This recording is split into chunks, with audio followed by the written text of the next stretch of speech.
I'm Georgia Lieneman and welcome to this week's 5 at 5. Well, there were early signs today that a long and hot summer is on the way, with temperatures reaching 36 degrees across the Central Coast. A hot air system moving across from Central Australia brought hot westerly winds and put the Coast Rural Fire Service on alert with a very high fire danger rating. Another hot day is expected tomorrow before temperatures drop to a maximum of 23 on Sunday. The local community is mourning the tragic death of a local artist who died on Sunday after being trapped in a building fire at the entrance. Popular local painter Patrick Carroll was located inside Ebbtide Mall but could not be revived and died at the scene. It's understood Carroll rang 000 and was on the phone to emergency services during the ordeal. A police spokesperson said that there was a fire outside the studio door and he could not exit through the windows because of metal security screens. Police are investigating the cause of the blaze as well as the layout of the mall built in the 1970s and whether it had adequate fire escapes and sprinkler systems. Basically, when a construction certificate is issued for a building, there'll be a fire safety schedule that lists all the fire safety services that are required within the building on the fire safety schedule, and it's the owner's responsibility to annually update that fire safety schedule. In New South Wales, the owner of a building is required to submit to council and the Fire Commissioner a copy of the annual fire safety statement. So in this case behind us here, we understand preliminary that the gentleman couldn't get out. Have fire safety regulations changed over time, and could that have been an issue in this case? It's very difficult to say. I don't have any background with this particular building. I think one of the biggest problems is the fire safety schedules don't actually list exit doors on the schedule. They list all the other requirements, but exit doors aren't something that are being assessed. Uber Eats has come to the Central Coast. Gosford and Woy Woy locals will now have access to a wide range of restaurant quality meals delivered to their door with the Uber Eats app. The two cities, which have seen several new restaurants opening in recent times, will be the first in Australia to launch Uber Eats with both pickup and delivery options. We spoke with Christina from Soul Food in Woy Woy and put the app to the test. So Christina, you're the founder of Soul Food Cafe. You've been open just a year, and an exciting development is you've signed up for Uber Eats. Yes, that's right. So every day we have people coming in and saying, we didn't know you were here. We also have people who aren't always able to make it in.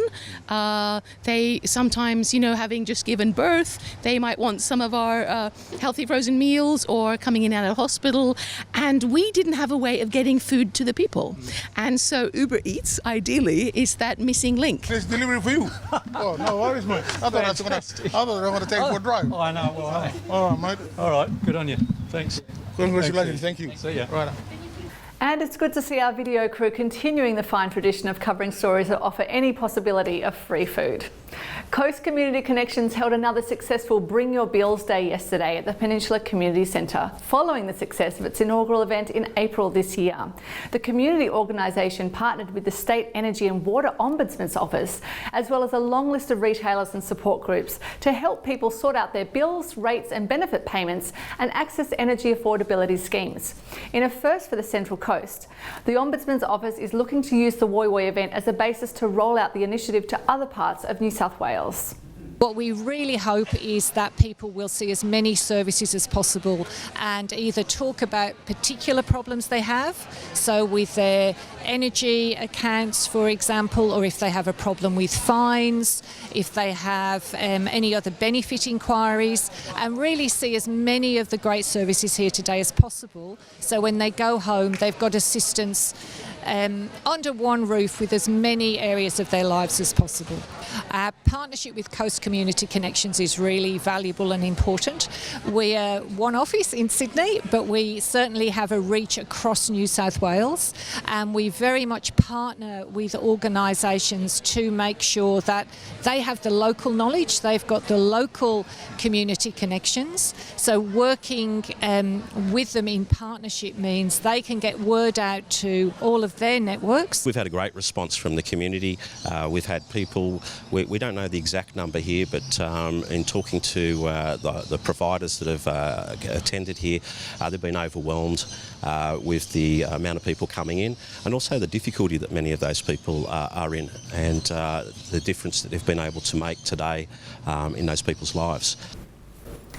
News of a $75 million solar power project on Delta Electricity's Coal Ash Dam comes only 2 weeks after the announcement of a parliamentary inquiry into the rehabilitation of the state's ash dams.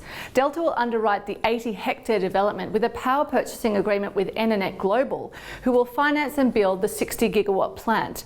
The solar farm will comprise of 220,000 solar panels with power to be on-sold by Delta into the national electricity grid. The solar farm is expected to be completed by early 2021 and create over 100 jobs in the construction phase. We spoke by phone today with Delta spokesperson Anthony Callan. Now, 60 megawatts is enough electricity to provide 20,000 homes enough power every year for the next 30 years. So it's quite a substantial size project. It's on a rehabilitated area of the ash dam that was completed in the 1990s. Oh, I see. The technology that they're proposing to use on this project is a surface-mounted system. So essentially, we're building a concrete footing to support the framework that holds the panels on the ash dam. So it's a non-penetrating technology which minimises any impact to the rehabilitated areas or anything below the subsurface. The advantages of this site are that we're building right next to lots of transmission infrastructure and network connections. And the other advantage being that we're very close to the end users of electricity, so transmission costs are relatively low. One of the other key things is that at peak construction time, there'll be about 100 jobs involved in the project, and ongoing in the future, there'll probably be somewhere between 3 to 5 operators at the facility. New South Wales Health has begun an investigation into the treatment of 21-month-old Hamlin Terrace girl Lorelei Bellchambers after she was sent home from Wyong Hospital with a broken neck. Lorelei's mother, Elise Bellchambers, and her daughter presented to the hospital following a car accident on October 14th, but was sent home after only the mother was checked for injuries.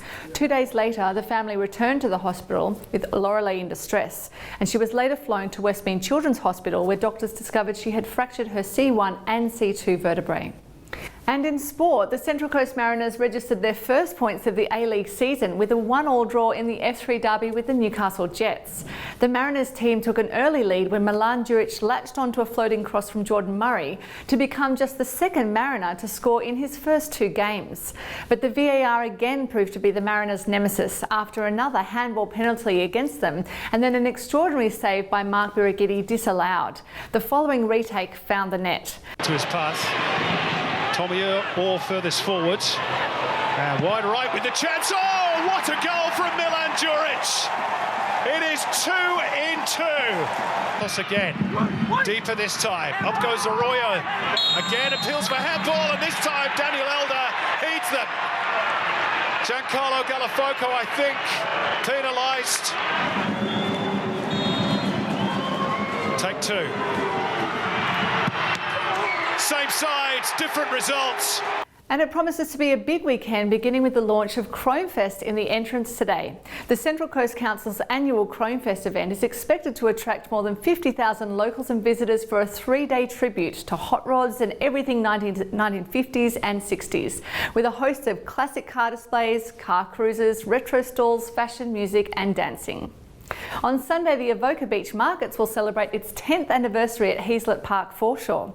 The Avoca Markets have become one of the premier gatherings of artists, food and crafts on the coast, and this weekend is likely to see a big turnout. And finally, on Thursday, ghouls and girls across the Central Coast will gear up for the biggest Halloween party ever on the Central Coast when the Entrance and District Chamber of Commerce hosts Fright Night. Event organiser Belinda Katalinic said the Chamber approached planning of Friday night around making Halloween safe and easy, not just for trick-or-treaters and their parents, but for the wider community. Well, that's all for this week. Don't forget to slip, slop and slap this weekend, and we'll see you next week for Friday's 5 at 5.